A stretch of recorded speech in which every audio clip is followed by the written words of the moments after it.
basically go through and we look at all the different products that are on the market, and then we choose the product which we find the easiest to work with, and the one that we find is the most cosmetically pleasing, and also we look at something which doesn't break down often as well, because the last thing we want is to keep having to come back to change things over because the rocker switch is broken or the USB's burnt out or something like that. So we do a lot of research on the quality of a product instead of just grabbing whatever off the shelf and chucking it in. So cool. But yeah, right. So in here is the part room. It's a bit no lighting in here yet. So this is where all the heating's going to get done from this room.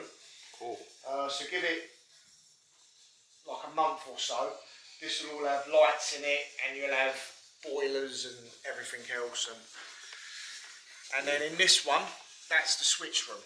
So that's our one. So So this is where everything in the building will get its power from. So wow. But yeah. So right. So there's the goodies.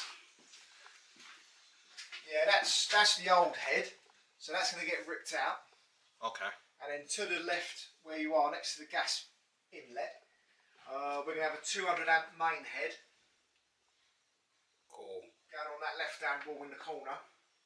Cool. Which will go to a 200 amp CT chamber next to it, which will then go to a 6-way Ryefield, which will then go everywhere else then. So. Awesome. Cool. But yeah, so for the next couple of weeks, I'll be down there. Cool. So now the weather's nice, I won't see a bit of it. Yeah. So, right, okay.